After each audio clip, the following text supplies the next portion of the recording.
this part we are going to understand about the implications of types of budgetary deficit. इसके previous part में हम लोगों ने देखा हुआ था चीज़ों के बारे में कि टाइप्स ऑफ बजटरी डेफिसिट और उनके फॉर्मूलाज भी have seen. Formula of revenue deficit, formula of fiscal deficit, and formula of primary deficit. So in this particular video we will be seeing about the implications of revenue deficit. Revenue deficit के क्या क्या implications होते हैं, fiscal के क्या होते हैं, उसके क्या sources हैं, और फिर primary deficit के क्या sources हैं. So if you want to take this screenshot, you can take. Okay, so in case of implications of revenue deficit होता क्या है? रेवेन्यू डेफिसिट हमने पढ़ा था, revenue expenditure minus revenue receipts is equal to, ठीक है. Implication क्या? It indicates the inability to meet its regular and recurring expenditure. It indicates मतलब रेवेन्यू एक्सपेंडिचर क्या है? इट इंडिकेट करता है it is inability of the government, कि government capable नहीं है कि अपने जो रिकरिंग नेचर की जो रेवेन्यू रेसिप्ट्स और रेवेन्यू एक्सपेंडिचर होते हैं, both are recurring and regular in nature. So government is not able to finance that expenditure which are regular in nature. ये एक बहुत बड़ा impact होता है. Second, increase in the capital receipts to finance RD. RD मतलब revenue deficit. So to finance the RD मतलब कि उनको मैनेज करने के लिए जो expenditures यहाँ पे ज़्यादा हो रहे हैं, उनको मैनेज करने के लिए what the government is planning और government will do is government will take the capital receipts. Capital receipt जो है उसका अलग पार्ट होता है. गवर्नमेंट जब उसको लेती है तो फिर क्या होता है? फिर बोरोइंग कैपेसिटी गवर्नमेंट की बढ़ जाती है. So these are the two implications of revenue deficit. Now fiscal deficit के केस में क्या है? इसके इम्प्लीकेशन 4 हैं, और भी हो सकते हैं. I have written 4 which are most important. तो पहला होता है इसमें डेट ट्रैप. अब डेट ट्रैप क्या होता है वो समझ लीजिए. Debt trap is a when fiscal deficit क्या इंडिकेट करता है? Fiscal deficit indicates the total borrowing capacity of the government.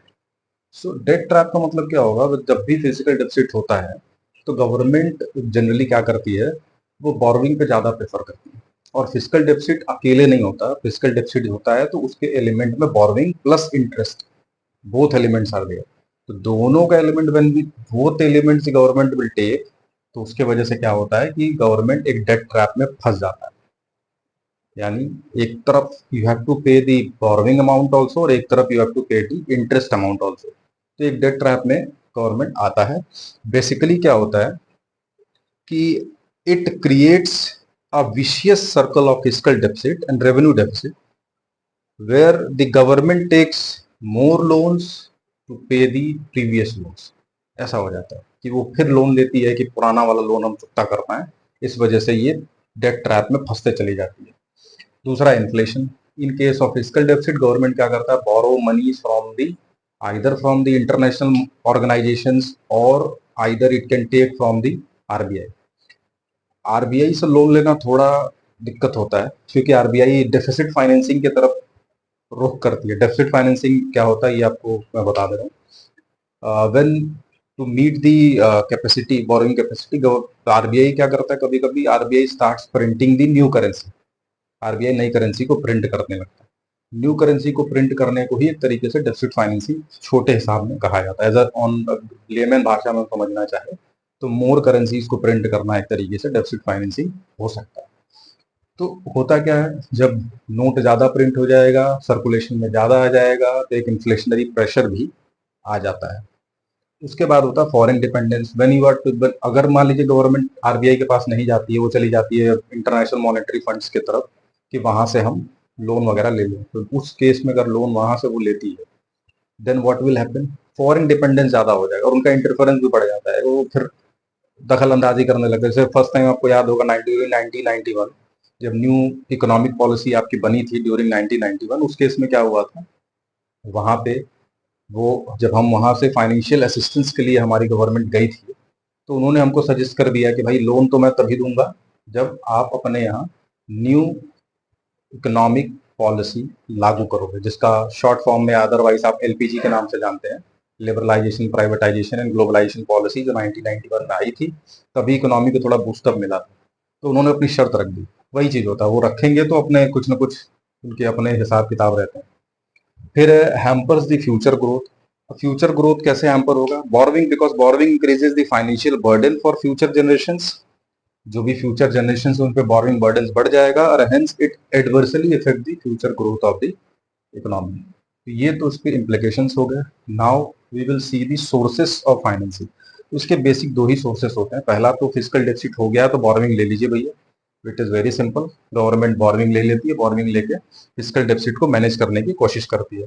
Otherwise अगर उससे मैनेज नहीं हो पाता है तो डेफिसिट फाइनेंसिंग की तरफ भी गवर्नमेंट जाती है। डेफिसिट फाइनेंसिंग सिंपली मैंने बता ही दिया अभी कि प्रिंटिंग ऑफ न्यू करेंसी, तो न्यू करेंसी प्रिंट करेगी, उससे भी फिजिकल डेफिसिट को फाइनेंस किया जाता है। फाइनेंस मतलब कि उसको मीट किया जाता है। अब फिजिकल डेफिसिट हो गया है तो क्या करेंगे, और लोन लेंगे। वही मैंने कहा ना कि ज्यादा डेट ट्रैप में फंस जाता है लोन। एक लोग पुराने लोन को लेने के, इस बार के लोन को चुकता करने के लिए फिर से एक लोन ले लिया, फिर पुराने लोन, तो ऐसे लोन पे लोन, लोन पे लोन चलता रहता है। अच्छा, फिर now the third one is the primary deficit.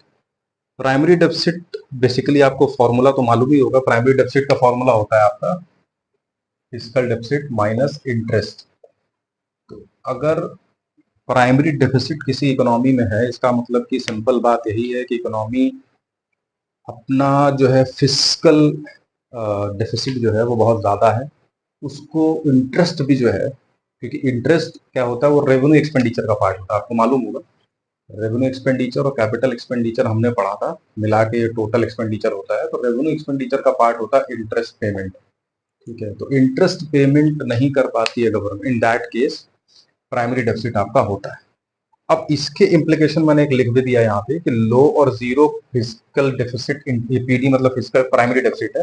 Primary deficit indicates interest commitments force to borrow, यानी कि अगर आपका प्राइमरी डेफिसिट जो अगर जीरो है या लो बताता है, इसका मतलब कि इंटरेस्ट कमिटमेंट की वजह से वो बोरो कर रहा है, यानी इंटरेस्ट आपका ज्यादा है इकोनॉमी में, और उस इंटरेस्ट को मीट करने के लिए उस इंटरेस्ट को तो पे करना है ना।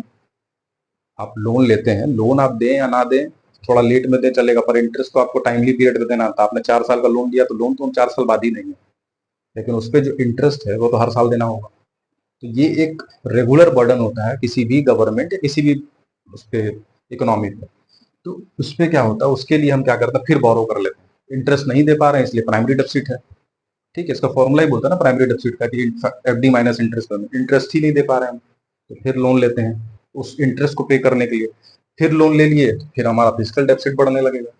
तो ये एक मेजर कॉज हो जाता है। इसीलिए एक स्टेटमेंट भी कहा जाता है कि primary deficit is the root cause of physical deficit. एक स्टेटमेंट यहां पे हो जाएगा कि प्राइमरी डेफिसिट या पीडी जो है is root cause of FD. FD मतलब फिजिकल डेफिसिट। ये बहुत बड़ा स्टेटमेंट है, कई बार इस पे एक्सप्लेनेशन पूछे जाते हैं।